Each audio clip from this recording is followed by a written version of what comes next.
కారం రంగు రుచితో ఉంటుంది. ఆచి మిరపపొడి అదరగొట్టే కారం రంగు రుచి. రాజకీయాల్లో కమ్యూనిస్టులు ఉప్పు లాంటి వారన్నారు సీఎం రేవంత్ రెడ్డి. ఉప్పు లేని వంట రుచి ఉండదని, రాజకీయాలు కూడా అంతే అన్నారు. ప్రజా సమస్యలపై పోరాటంలో ఎర్ర జెండా కనిపించినప్పుడే ప్రజల్లో నమ్మకం, విశ్వాసం ఏర్పడతాయన్నారు రేవంత్ రెడ్డి. అప్పుడైనా ఇప్పుడైనా కాంగ్రెస్ పార్టీ అధికారంలోకి రావడానికి కమ్యూనిస్టుల సహకారం ఎంత ఉందని చెప్పారు ముఖ్యమంత్రి.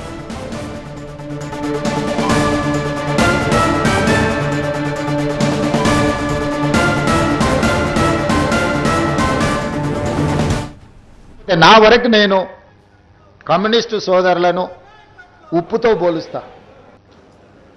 ఏ వంట ఏ మసాలాలు ఎన్ని పెట్టి వండినా ఉప్పు వేయకపోతే దానికి రుచి ఉండదు. మసాలాలు ఎంత గొప్పగానే కలపొచ్చు. నలభీమ పాకం వండే గొప్ప వంటగాడు ఉండొచ్చు, కానీ ఆ వంటలో ఉప్పు లేకపోతే దానికి రుచి అనేది రాదు.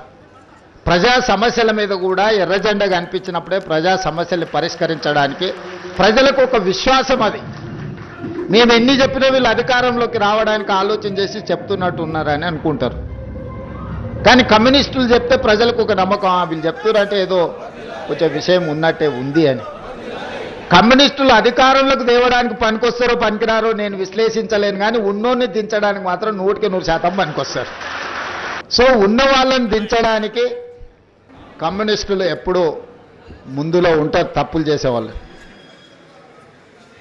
కాంగ్రెస్ పార్టీ అధికారంలోకి వచ్చిన ప్రతిసారి అంతకంటే ముందు కమ్యూనిస్టులు చేసిన ఉద్యమమే కాంగ్రెస్ పార్టీ అధికారంలోకి రావడానికి ఎక్కువగా ఉపయోగపడ్డాయి. 2004లో ఆనాడు కాంగ్రెస్ అధికారంలోకి వచ్చిందంటే విద్యుత్ ఉద్యమాలని లోతుగా ప్రజలకు తీసుకెళ్ళింది ఆ రోజు కమ్యూనిస్టు సోదరులని నేను నమ్ముతున్నాను. 2023లో మేము అధికారం వచ్చినప్పుడు కూడా ప్రత్యక్షంగానో పరోక్షంగానో మీరు చేసిన, వీరభద్రం గారు చేసిన పాదయాత్రలు కావచ్చు, రకరకాల పోరాటాలు, ఇవన్నీ కూడా ప్రజల ప్రభుత్వాల పట్ల కొంతమంది నాయకులు ఉద్యమకారుల ముసుగు తోడుకొని ప్రజలకు చేస్తున్న అన్యాయాన్ని మీరు తొలగించడం, చివరికి ఏ పార్టీ అధికారంలోకి వస్తుందో ఆ పార్టీకి ఓటేయాలన్న ఆలోచన ఉంటుంది.